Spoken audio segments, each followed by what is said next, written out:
휴전 소식에 시장은 먼저 환호했습니다. 하지만 전장은 멈추지 않았습니다. 불과 하루 만에 레바논 하늘은 다시 폭탄 연기로 뒤덮였습니다. 4월 7일 파키스탄의 중재로 미국과 이란이 2주 휴전에 합의했다는 소식이 전해졌습니다. 코스피는 하루 만에 6% 넘게 뛰었고 국제 유가는 배럴당 112달러에서 98달러로 급락했습니다. 그러나 그 안도감은 오래가지 않았습니다. 휴전이 발효되자마자 이스라엘은 레바논에 전투기 50대를 띄웠고 역대 최대 규모인 폭탄 160발을 쏟아부었습니다. 단 하루 만에 민간인 254명이 숨지고 116명이 다쳤습니다. 이란은 즉각 코르무즈 해협을 다시 봉쇄했습니다. 어렵게 만든 휴전판이 하루 만에 흔들린 것입니다. 왜 이스라엘은 멈추지 않는 걸까요? 이스라엘의 생존 본능, 네타냐후 한 사람의 정치적 계산, 그리고 수백조 원 규모의 새 물류 고속도로, 이 세 가지가 어떻게 하나의 그림으로 맞물리는지 차례로 살펴보겠습니다. 4월 7일, 미국과 이란은 2주 휴전에 합의했습니다. 이란은 10개 항목이 담긴 협상안을 내놨고 그 안에는 한 문장이 들어 있었습니다. 레바논을 포함한 모든 전선에서의 휴전. 이란 입장에서는 당연한 요구였습니다. 자신들이 지원하는 헤즈볼라가 매일 폭격을 받고 있는데 그것을 제외한 채 휴전이라고 부를 수는 없었기 때문입니다. 파키스탄과 이란은 이 조항이 합의에 포함됐다고 발표했습니다. 하지만 이스라엘의 반응은 달랐습니다. 네타냐후 총리실은 단호하게 선을 그었습니다. 2주 휴전에 레바논은 포함되지 않는다. 주위의 선대를 반호하기다. 그리고 공습을 멈추기는커녕 오히려 규모를 키웠습니다. CNN은 이 상황을 두고 이스라엘이 휴전을 마지못해 따르고 있다고 전했습니다. 쉽게 말해 이란과의 휴전은 받아들이되 레바논 전선은 계속 밀어붙이겠다는 뜻입니다. 미국이 만든 합의를 미국의 동맹국이 자신들의 방식대로 잘라 쓰는 모습입니다. 이란은 곧바로 맞대응에 나섰습니다. 이스라엘의 레바논 공습을 이유로 호르무즈 해협 통행을 다시 막아버렸습니다. 결국 휴전 직후 14% 하락했던 유가는 다시 방향을 틀었습니다. 이스라엘 야당 대표 라피드는 이렇게 말했습니다. 국가 안보의 핵심 결정에 이스라엘은 협상 테이블에조차 없었다. 자국의 운명이 걸린 휴전이 미국과 이란 사이에서 결정됐는데 정작 이스라엘은 그 자리에 끼지도 못했다는 뜻입니다. 국제사회는 이스라엘의 레바논 공습 중단을 요구하고 있습니다. EU는 오늘 성명을 내고 이스라엘은 레바논 공격을 즉각 중단하라고 촉구했습니다. 휴전에 심각한 부담을 주고 있다는 이유였습니다. 프랑스도 비판의 목소리를 냈습니다. 그러나 이스라엘은 멈추지 않고 있습니다. 네타냐후 입장에서 남이 짜놓은 판을 그대로 따르는 순간 전쟁의 주도권을 잃는 상황이 될 수 있었습니다. 그러나 이것만으로는 설명이 충분하지 않습니다. 영동에는 더 깊은 배경이 있습니다. 출발점은 2023년 10월입니다. 그 해 초, 중동에서는 이전과 다른 흐름이 만들어지고 있었습니다. 사우디아라비아와 이스라엘이 공식 수교 가능성을 논의하기 시작한 것입니다. 두 나라가 손을 잡으면 중동의 판은 완전히 달라집니다. 이란을 중심으로 한 반이스라엘 세력이 고립될 수 있기 때문입니다.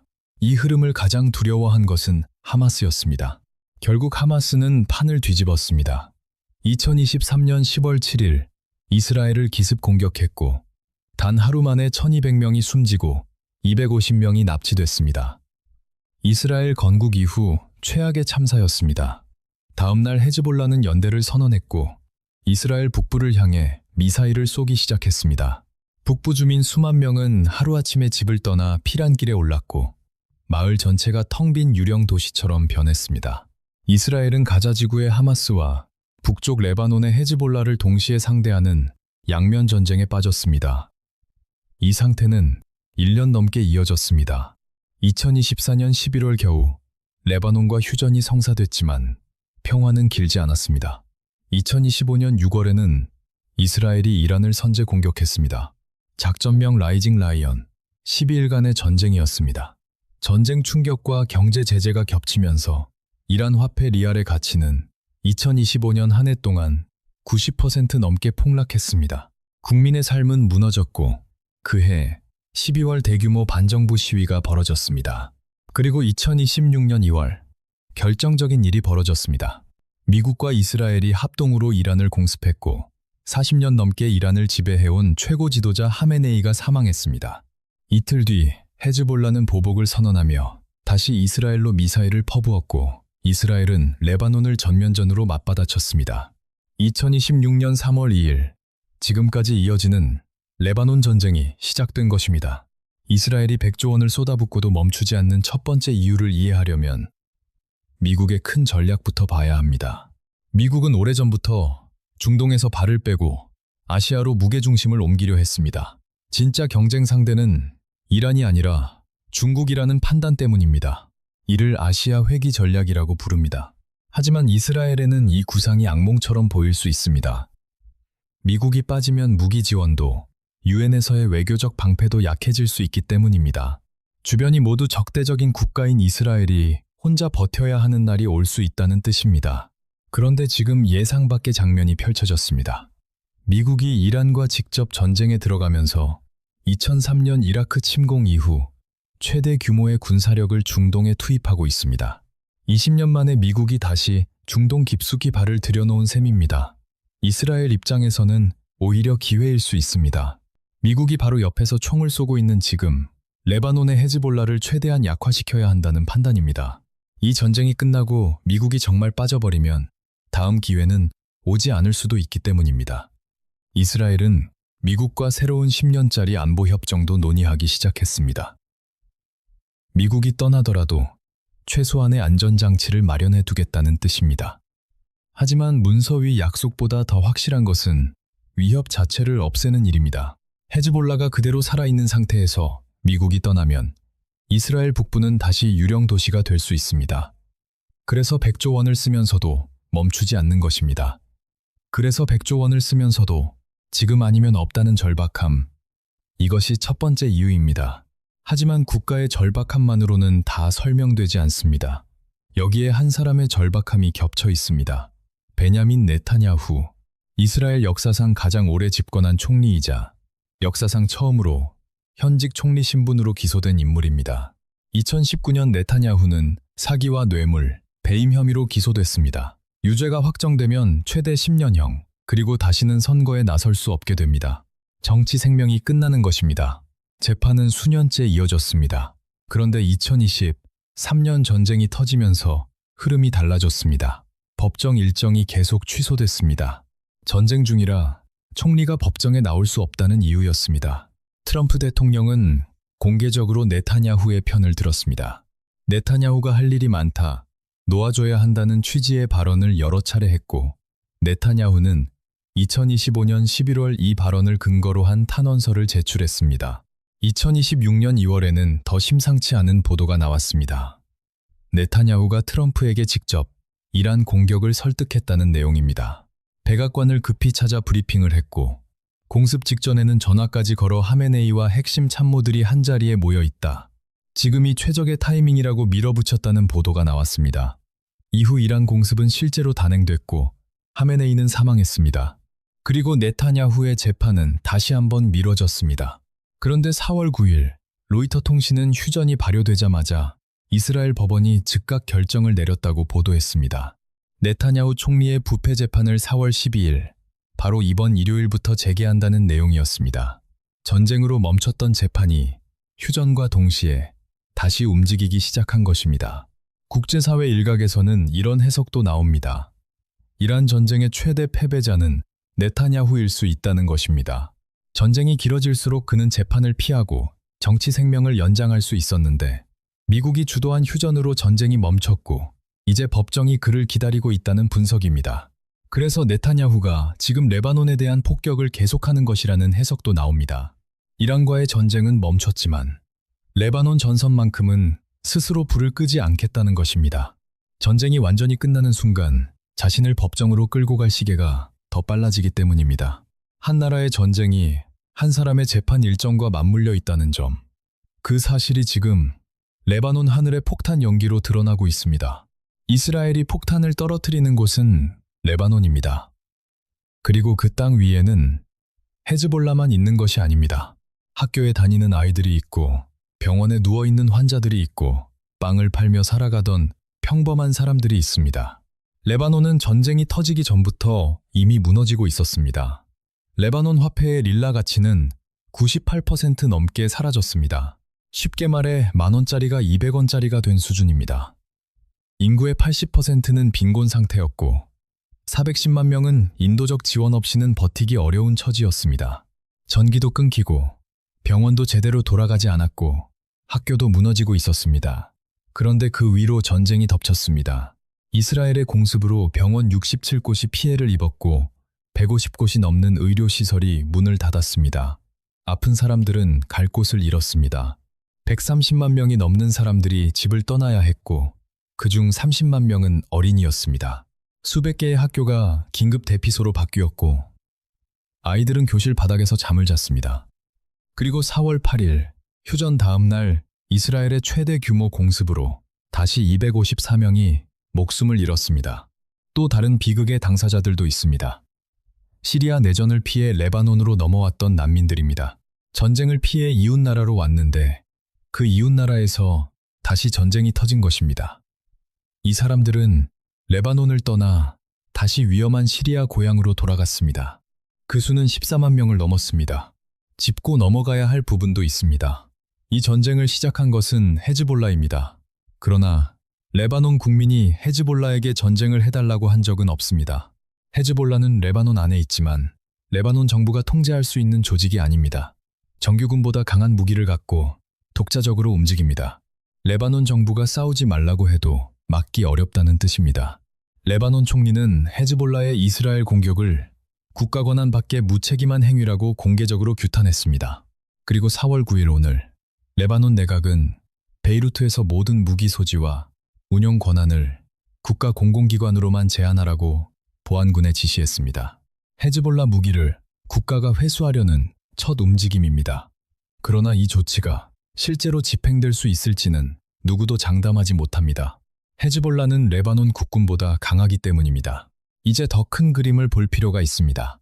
미국이 왜 이스라엘의 레바논 공습에 눈을 감고 있는지, 그 뒤에는 중국과의 패권 경쟁이 얽혀 있습니다.